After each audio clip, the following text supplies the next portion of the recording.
ನಮಸ್ಕಾರ, smart screen YouTube ಚಾನಲ್ಗೆ ಸ್ವಾಗತ. ನಾನು ಶ್ವೇತಾ ಕಲಕಣಿ. ಸದ್ಯಕ್ಕೀಗ ಮೋಸ್ಟ್ ಫೇವ್ರೇಟ್ ಟ್ರೇಲರ್ ಅಂತಂತಂದರೆ ಟಾಕ್ಸಿಕ್. ಯಶ್ ಅವರ ಸಿನಿಮಾ ಯಾವಾಗ ರಿಲೀಸ್ ಆಗುತ್ತೆ, ಯಾವಾಗ ಈ ಟ್ರೇಲರ್ ಲಾಂಚ್ ಆಗುತ್ತೆ, ಯಾವಾಗ ರಿಲೀಸ್ ಡೇಟ್ ಅನೌನ್ಸ್ ಆಗುತ್ತೆ, ಸಾವಿರ ಪ್ರಶ್ನೆಗಳಿತ್ತು. ಅದೆಲ್ಲದಕ್ಕೂ ಕೂಡ ಕಳೆದ 2 ದಿನದ ಹಿಂದೆ ತೆರೆ ಎಳೆದ್ರು ಯಶ್ ಅವರು.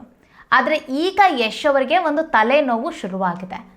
ಏನಂದರೆ, ಅಭಿಮಾನಿಗಳು ಅವರ ಮನೆ ಹತ್ತಿರಕ್ಕೆ ಬಂದು 2 ದಿನ ಆಯಿತು.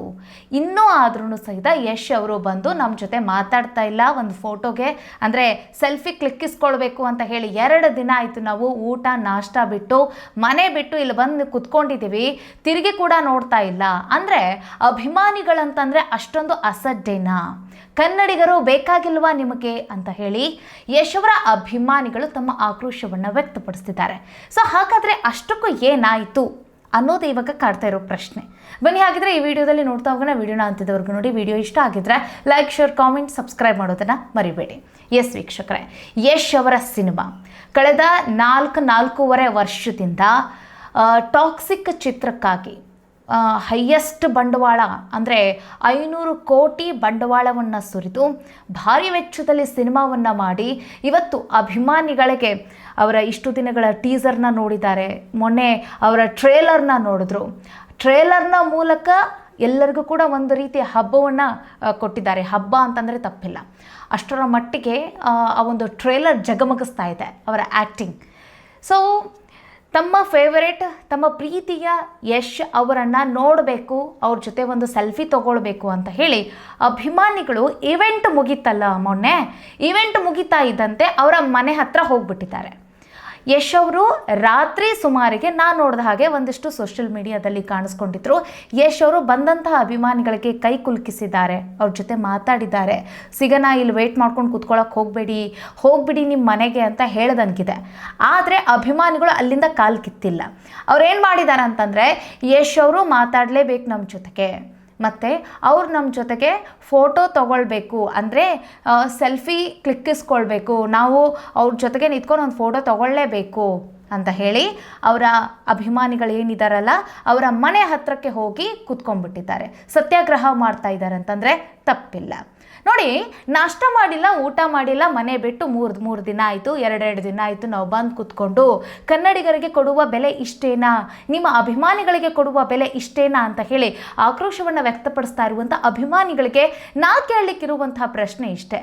ನೋಡಿ, ಯಶ್ ಅವರು ನಡೆದ ಬಂದ ಹಾದಿನೇನಿದೆಯಲ್ಲ ಅದನ್ನು ನಿಮ್ಮ ಜೀವನಕ್ಕೆ ಅಳವಡಿಸ್ಕೊಂಡ್ರೆ ಅದೇ ನೀವು ಕೊಡುವಂತಹ ಅವ್ರಿಗೆ ಅಭಿಮಾನತ್ವ.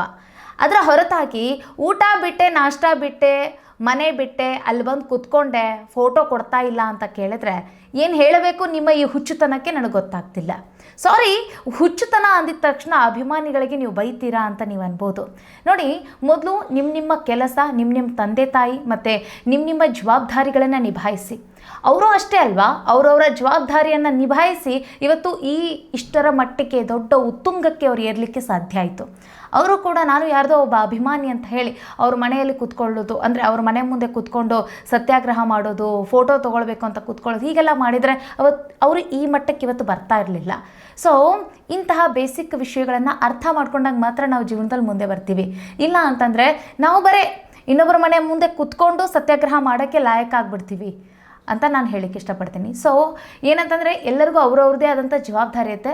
ಅದನ್ನು ನಿಭಾಯಿಸೋದನ್ನು ಬಿಟ್ಟು ಈ ರೀತಿ ಬೇಕಾಬಿಟ್ಟಿಯಾಗಿ ನಾವು ಅಭಿಮಾನಿಗಳು ನೀವು ಬರಲೇಬೇಕು ಅಂತ ಕೇಳಿದರೆ ಏನು ಹೇಳೋಣ. ಇನ್ನೊಂದು ವಿಚಾರ ಏನಂತಂದರೆ, ಈಗ ಅವ್ರದ್ದೇ ಆದಂತಹ ತುಂಬ ಟೈಟ್ ಶೆಡ್ಯೂಲ್ ಇರುತ್ತೆ. ಈಗ ಸಿನಿಮಾ ಬೇರೆ ಆಗಸ್ಟ್ 26ಕ್ಕೆ ಅಂತ ಅನೌನ್ಸ್ ಮಾಡಿದ್ದಾರೆ. ಅದರದ್ದೇ ಆದಂಥ ಒಂದು ಪ್ರಿಪ್ರೇಷನ್ ಇರುತ್ತೆ. ನೋಡಿ, ಈ ಒಂದು ಸಿನಿಮಾ ವರ್ಲ್ಡ್ ವೈಡ್ ರಿಲೀಸ್ ಆಗ್ತಾ ಇರುವಂಥ ಸಿನಿಮಾ. ಸೊ ಎಲ್ಲ ಕಡೆ ಸುತ್ತಾಟ, ಓಡಾಟ ಎಲ್ಲದ ಕಡೆನೂ ಇರುತ್ತೆ. ಸೊ ನಿಮ್ಮ ಹತ್ರ ಬರಬೇಕು, ಮಾತಾಡಬೇಕು ಅಂತ ಕೇಳಿದರೆ ಅವರು ಯಾವ ರೀತಿ ಉತ್ತರಿಸ್ತಾರೆ ನನಗೆ ಗೊತ್ತಿಲ್ಲ. ಬಟ್ ನಾನು ಹೇಳಕ್ಕಿರೋದು ಏನಂತಂದರೆ, ಅವ್ರದ್ದೇ ಆದಂಥ ಒಂದು ಬ್ಯುಸಿ ಶೆಡ್ಯೂಲ್, ಅವ್ರದ್ದೇ ಆದಂಥ ಒಂದು ಜವಾಬ್ದಾರಿ ಇದೆ.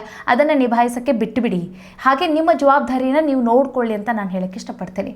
ಇನ್ನೊಂದು ಕಡೆಗೆ ಅವರು ತುಂಬ ಟೈಮ್ನಲ್ಲಿ ಹೇಳಿರುವಂಥ ಮಾತೇನು ಅಂತಂತಂದರೆ, ನನ್ನ ಅಭಿಮಾನಿಗಳು ನೀವು ಯಾವಾಗ ಆಗ್ತೀರಾ ಅಂತಂದರೆ ನಿಮ್ಮ ತಂದೆ ತಾಯಿನ ತುಂಬ ಚೆನ್ನಾಗಿ ನೋಡಿಕೊಂಡಾಗ, ನಿಮ್ಮ ಜವಾಬ್ದಾರಿಯನ್ನು ನೀವು ಸರಿಯಾಗಿ ನಿಭಾಯಿಸಿದಾಗ ನನ್ನ ಅಭಿಮಾನಿಗಳಾಗ್ತೀರಾ. ಕೆಲಸ ಬಿಟ್ಟು ಊಟ ಬಿಟ್ಟು ನಾವು ನಿಮ್ಮ ಅಭಿಮಾನಿಗಳು ಅಂತ ಹೇಳಿ ಜಪ ಮಾಡಿದ್ರೆ ನೀವು ಯಾವತ್ತೂ ಕೂಡ ನನ್ನ ಅಭಿಮಾನಿಗಳಾಗೋದಿಲ್ಲ ಅಂತ ಹೇಳಿ ಅವರು ತುಂಬ ಖಡಾಖಂಡಿತವಾಗಿ ಹೇಳಿದರು.